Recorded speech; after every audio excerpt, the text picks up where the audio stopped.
Renaissance et bienvenue ici dans la Renaissance de l'Afrique. Nous sommes très heureux de faire souvent ces vidéos parce que ça nous met du baume au cœur. Parce que depuis tout jeune, nous rêvions toujours d'une Afrique qui devait prendre son destin en main. Mais on n'a jamais eu ces occasions-là de voir, de participer à ces éveils-là. Actuellement, nous voyons une jeunesse qui est en train de se réveiller, des jeunes présidents qui prennent des décisions qui vont dans le sens du peuple, qui vont dans les aspirations du peuple. En Afrique de l'Ouest, c'est déjà chose faite. En Afrique centrale, on balbutie encore, mais on prend déjà conscience. Et c'est de cela que nous allons parler dans cette vidéo. Après le cas de l'Afrique de l'Ouest, que va se passer en Afrique centrale? Et la France est en train de jouer la résistance. Oui, nous vous avons dit, la France ne partira pas d'aussitôt de l'Afrique. Les Français ne partiront pas d'aussitôt de l'Afrique parce que nous sommes en train de bousculer les premiers piliers sur le plan diplomatique, sur le plan politique. Mais les autres piliers restent encore intacts. Donc, si vous voulez comprendre la visite actuelle de Macron, la tournée de Macron en Afrique centrale et les thèmes dont il est venu discuter et qu'on ne dit pas, qu'on n'insiste pas assez, installez-vous confortablement, abonnez-vous, cliquez sur la cloche de notification et je vous donne rendez-vous tout de suite.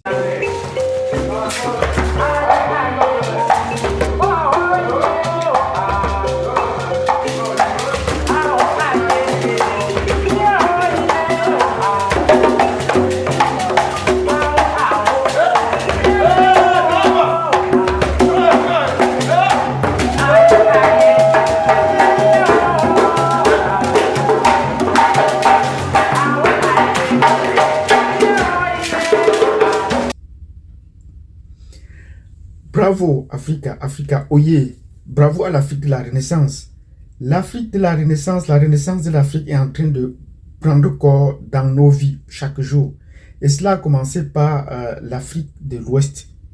Ça a pris corps dans l'Afrique de l'Ouest, même si en Afrique centrale, la République centrafricaine a commencé, ça ne s'est pas explosé, ça n'a pas pris de l'étendue, ça n'a pas porté des fleurs comme en Afrique australe, comme dans l'Afrique de l'Ouest, en Afrique occidentale.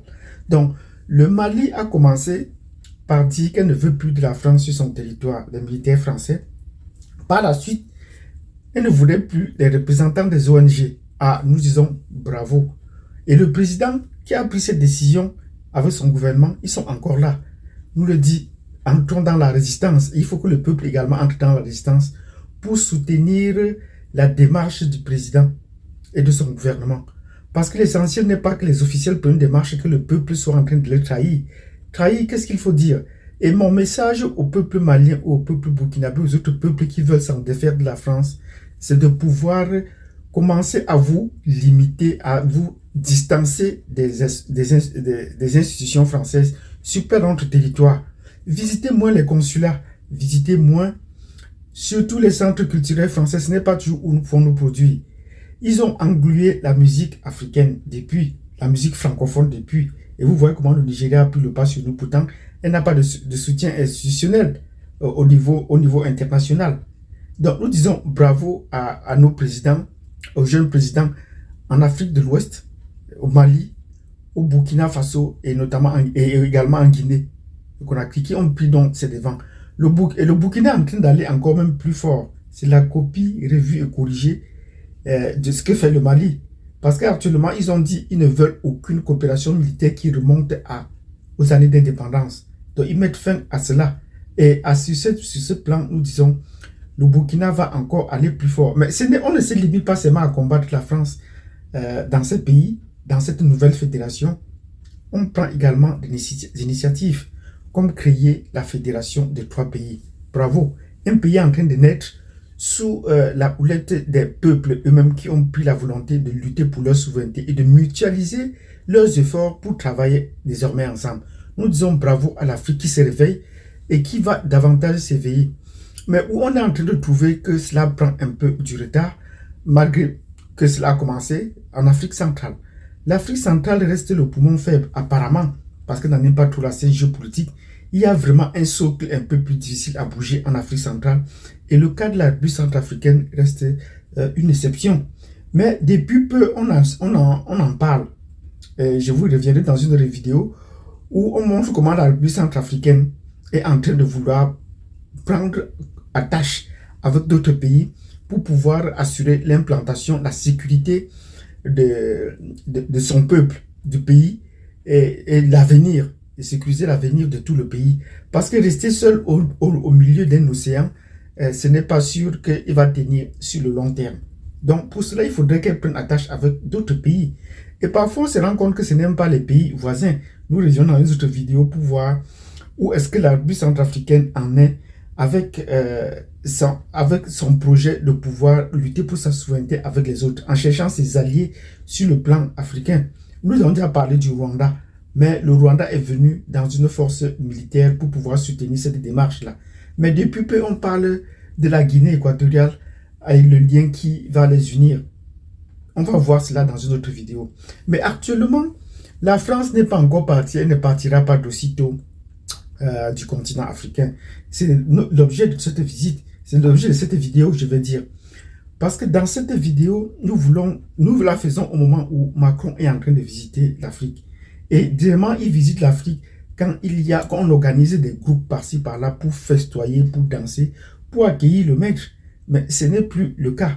Malgré le fait que la jeunesse africaine dit non à sa présence sur son territoire, qui reste en France faire le discours, Macron insiste quand même pour venir.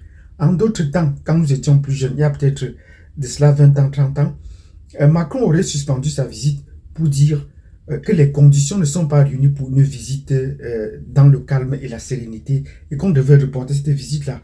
Mais n'en demeure, s'il a commencé sa visite, il la tient parce que s'il doit annuler toutes ses visites pour ces raisons, il ne visitera plus l'Afrique. Bon, malgré tout ça, pour défendre les intérêts supérieurs de la France, comme on aime le dire, il vient quand même en Afrique. Il est venu faire quoi? Il est venu au Gabon et où il sentait déjà qu'il n'était pas bien accueilli parce qu'on l'accuse. La population gabonaise l'accuse de soutenir la dictature des Bongo. Et par-delà, la France doit également visiter ses troupes. N'oubliez pas qu'une de ces bases militaires les plus importantes en Afrique centrale, c'est au Gabon. Donc, ils sont installés dans la forêt tropicale au Gabon où ils exploitent tous les minéraux dont ils ont besoin. Donc, c'est la même chose qui s'est passée au Mali. Donc, quand ils vous installent en pleine forêt, on se demande ce qu'ils font. Ils ont des pistes d'atterrissage. Vous avez vu la dernière fois quand la République centrafricaine a intercepté un avion parce qu'ils survolent nos territoires comme si c'était chez eux. Donc, il vient au Gabon non seulement pour soutenir la dictature en place, c'est ce que dit la population, mais il vient également pour la visite, pour le sommet sur l'Afrique, sur la forêt congolaise. Ah oui, voilà un lieu où les Européens nous ont toujours menti. Ah, venir visiter pour parler de la forêt, quel est leur enjeu? Après avoir détruit la forêt amazonienne, après avoir parlé de la forêt amazonienne, ils n'en parlent plus. Savez-vous pourquoi ils n'en parlent plus de la forêt amazonienne? Ah, je vais vous le dire. C'est parce qu'en fait, depuis que le Brésil est devenu une puissance, le Brésil a interdit aux Européens de parler encore de leur continent, de parler de la forêt amazonienne. C'est la raison pour laquelle on ne parle plus de la forêt amazonienne, parce que le Brésil leur dit, ce n'est pas sur votre continent. Laissez-nous organiser notre développement comme il s'entend. Et ils ils coupent la forêt, ils exploitent la forêt amazonienne pour le bien de leur peuple. C'est la raison pour laquelle vous ne pourrez plus comprendre les Européens, les chaînes de médias européennes parler de la forêt amazonienne au Brésil. Sinon, le Brésil va leur porter plainte. Sinon, le Brésil va aller chercher des querelles. Et depuis plus de 5 ans, cela s'est arrêté. Mais cela s'est fait avec l'appui des États-Unis. Parce que l'ancien président américain disait la lutte contre l'environnement est un faux problème. Donc, pour le cas de Macron qui vient en Afrique parler de la forêt, les experts, les soi-disant experts ou consultants qu'on envoie pour la forêt, pour délimiter la forêt, analyser la forêt, comprendre et préserver l'environnement, tous ces experts ne sont que des espions. Oui, tous ces experts ne sont que des espions. Moi, j'ai participé à des séminaires sur l'Afrique centrale, mais ça sur la forêt du bassin du Congo au Cameroun, mais ça n'a jamais avancé, rien n'a jamais changé. L'exploitation de la forêt continue. Et les Français, tout cet argent qu'ils mettent, c'est pour leur propre intérêt, c'est pour épier, chercher les nouvelles ressources qu'on a dans ces forêts, pour le bien de l'Europe, pour le bien de leur peuple, pour le bien de leur continent, et nous restons encore là. Donc voilà l'objet de sa visite, en Afrique centrale ces jours-ci. Mais cette visite ne se passe pas aussi bien qu'on l'aurait souhaité, parce que là, Macron est arrivé au Gabon la nuit. Ça, c'est déjà un très mauvais signe. Quel est ce président qui doit se déplacer dans la nuit pour rencontrer les officiels? Mais les Congolais avaient déjà dit non. La jeunesse congolaise, nous leur disons bravo, ils avaient déjà dit non à cette visite. Et ils continuent à leur dire non. Et ils disent, nous l'attendons ici avec les œufs et les tomates.